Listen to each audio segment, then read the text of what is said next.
Hey guys, this is an emergency video because what happened yesterday in Washington and in the United States is pretty crazy. So Donald Trump is attacking Elon Musk and Elon Musk is retaliating. So there is a war now between the best pals and the best friends.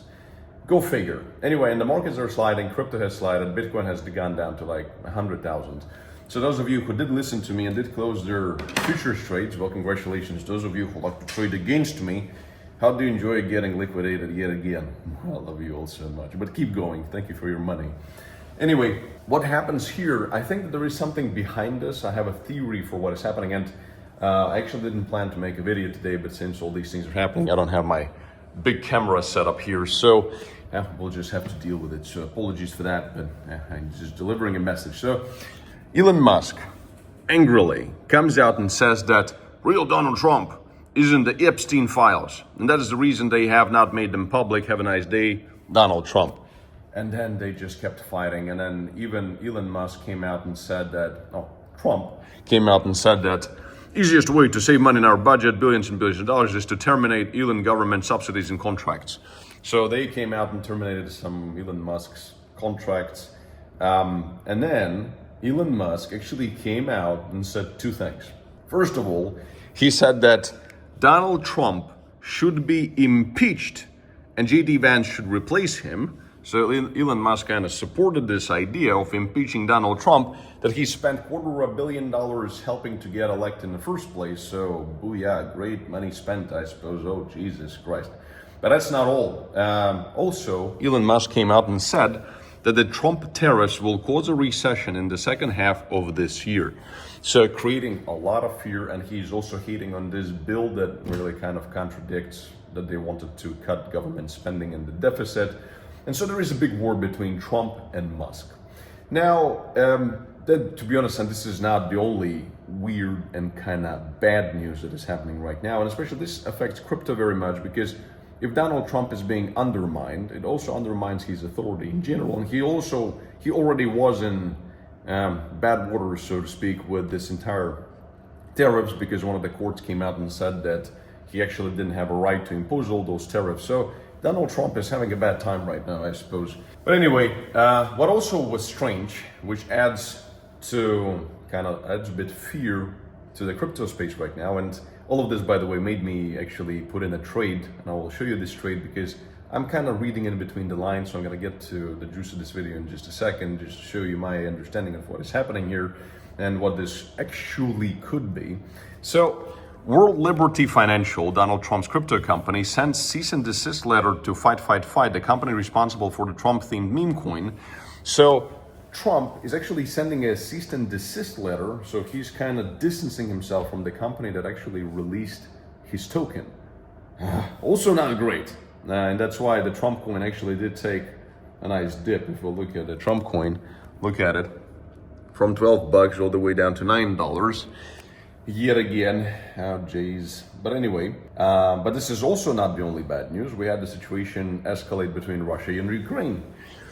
Putin has indicated that he will no longer negotiate with the Ukrainian government, just because of what Ukraine did, and they hit something in Russia and they classified it as a terrorist attack. So this is also not great, and it also kind of affects Donald Trump and his reputation, because he said that he's going to put an end to this war on day one.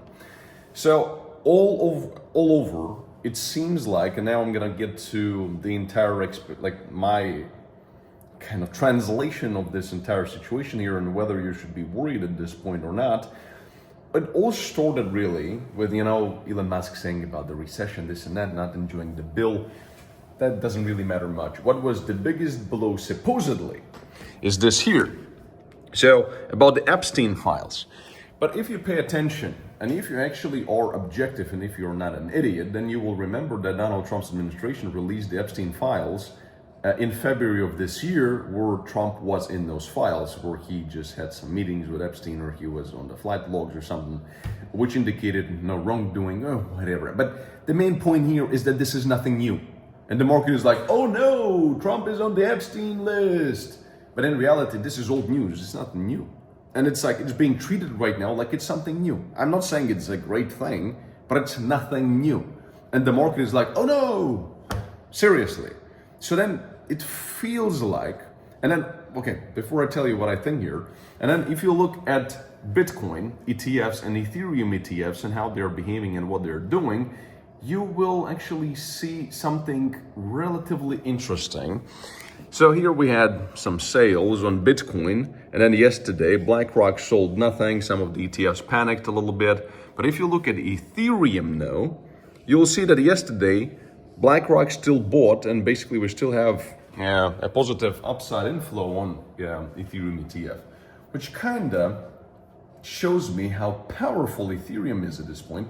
And even if you're gonna pay attention, well, I mean, Ethereum did break this level a tiny bit with kind of some volume.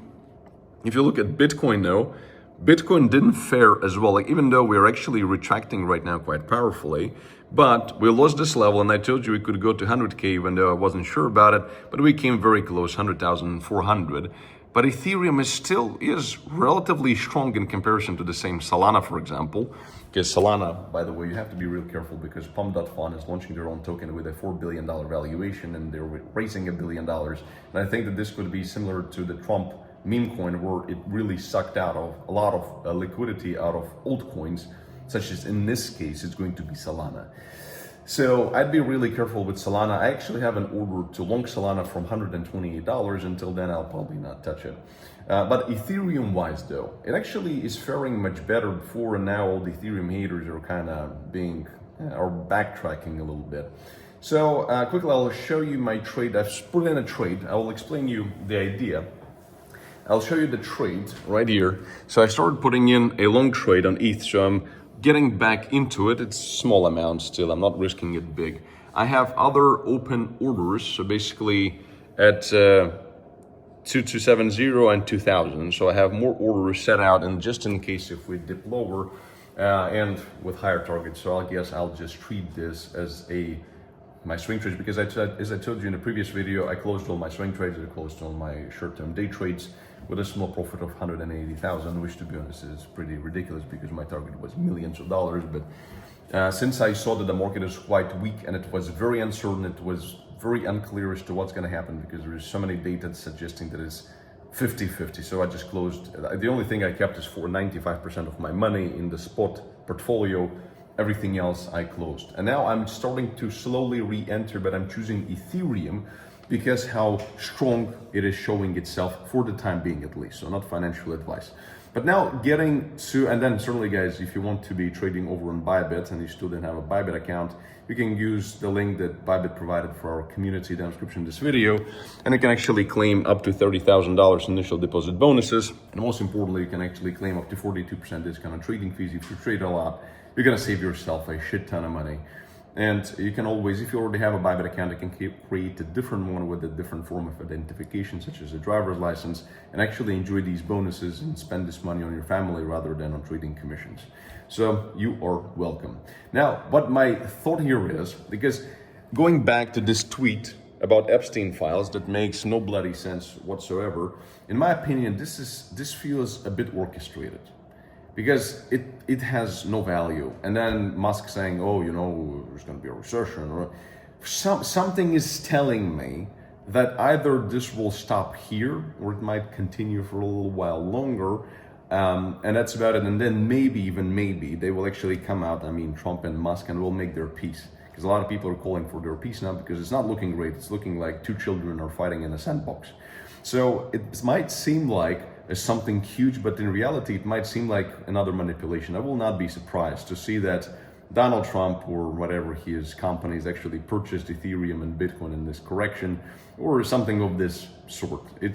I'm not saying that they're purposefully manipulating the market, but I think that the entire crypto Twitter is actually blowing this far out of proportion. Does this affect Donald Trump and his administration? Well, kinda. Does it really change the narrative for crypto? I don't think so. Does it really change anything that has been happening in the last 6 months? Not really.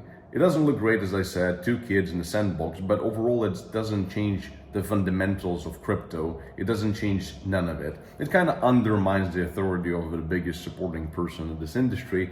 But for this reason, I think that we are actually currently seeing a big, powerful retracement of Bitcoin. And I'm pretty sure that Ethereum will actually follow as well and just go back above its level, possibly. Again, I don't have a crystal ball. Previously, I closed my trades. Now I'm thinking, okay, it's becoming a bit more clear at this point. So we had this liquidation event, this fear event, and now it is about time for us to possibly see the real development coming to fruition. So the moral of the story is here: always read in between the lines.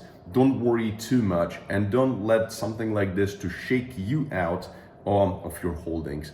Leverage trades is one thing, but spot, I would never sell my spot below the level of huge euphoria. And right, we are far from euphoria. So we are far from the main profits that we've all wanted to see.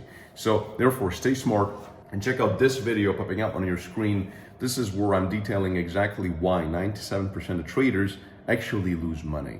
What are these causes and what are the actual solutions? So if you don't want to make up that statistic, go check out this video. It's going to be tremendously beneficial, and I'll see you next video.